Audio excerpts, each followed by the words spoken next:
తెలంగాణకు సాగునీరు తీసుకొచ్చే విషయంలో కానీ పేదలకు అండగా ఉండే విషయంలో కానీ ఏ అభివృద్ధి విషయంలోనే సరే వెనుకడుగు వేసే ప్రసక్తి లేదు. అంత ముందుకున్న మంత్రి ఉన్నాడు, వాళ్లకు పదవులు ఉన్నాయి కానీ వాళ్ళ ముఖ్యమంత్రి దగ్గర మాట్లాడే ధైర్యం లేదు.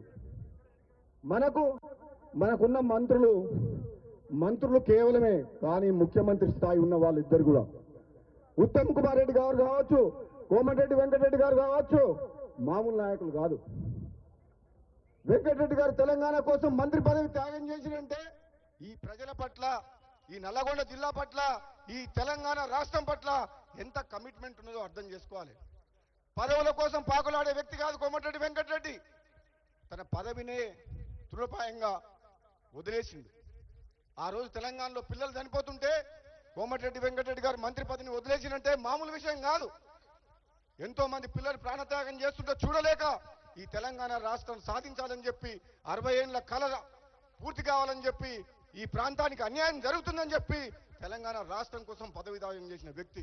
ఎవరో ఏదో మాట్లాడుతుర్రు. నిన్న మొన్న రాజకీయాలకు వచ్చిన వాళ్ళు, తెలిసి తెలవని అవగాహన లేని వ్యక్తులు, అది అన్ని మంచి పద్ధతి కాదు. ఒక వ్యక్తి అవతల వ్యక్తి గురించి తెలుసుకొని వాళ్ళ త్యాగమేంది, వాళ్ళ కష్టమేంది, మానవత్వంతో మంచితనంతో ఈ ప్రాంతం కోసం ఇన్నేళ్లుగా ఎట్లా కష్టపడుతుందో తెలుసుకొని మాట్లాడదు. కానీ నోరుంది కదా అని చెప్పి సోషల్ మీడియాలో కానీ ఏది పడితే అది కరెక్ట్ కాదు. ముఖ్యంగా సోదరుడు వెంకటరెడ్డి గారు బ్రాహ్మణ వెలంలో రిజర్వాయర్ ఈరోజు నీళ్లు వచ్చినాయి, మా మునుగోడుకు వచ్చినాయి నీళ్లు కాలువల ద్వారా. ఎంత సంతోషంగా ఉన్నారంటే ఉత్తమ్ కుమార్ రెడ్డి గారు మంత్రిగా వచ్చిన తర్వాత ఒక్క నిమిషం కూడా అసెంబ్లీలో కానీ బయట కానీ ఒక్క నిమిషం వేస్ట్ చేయకుండా ప్రాజెక్టుల గురించి పాటుపడుతున్న వ్యక్తి. అంటే మీకు కాంగ్రెస్ పార్టీకి మంచి పనులు చేస్తుంటే మీకంటే మీరు చేయలేని పనులు కాంగ్రెస్ పార్టీ ముఖ్యమంత్రి గారు కానీ ఉత్తమ్ కుమార్ రెడ్డి గారు కానీ వెంకటరెడ్డి గారు చేస్తుంటే మీకు మింగుడు పడతలేదు, కడుపు మండుతుంది. నేను చెప్పిన అసెంబ్లీలో కూడా మీకు ఒక్కరికే తెలివి ఉందని అనుకోకండి. మీరు ఒక్కరే పోరాటం చేస్తే తెలంగాణ రాలేదు. తెలంగాణ ఉద్యమంలో సకల జనులు ఉన్నారు, మేమున్నాం. పార్లమెంట్ సభ్యునిగా నేను కొట్లాడినా ఎంతో మందిని కొట్లాడితే తెలంగాణ వచ్చింది.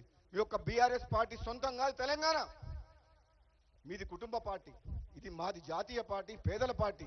కాబట్టి సోదరులారా, ఏదో సోషల్ మీడియాలో కానీ అక్కడ కానీ ఏదో మాట్లాడుతున్నారు తప్పితే నిజంగా కాంగ్రెస్ పార్టీ మీద వ్యతిరేకత లేదు.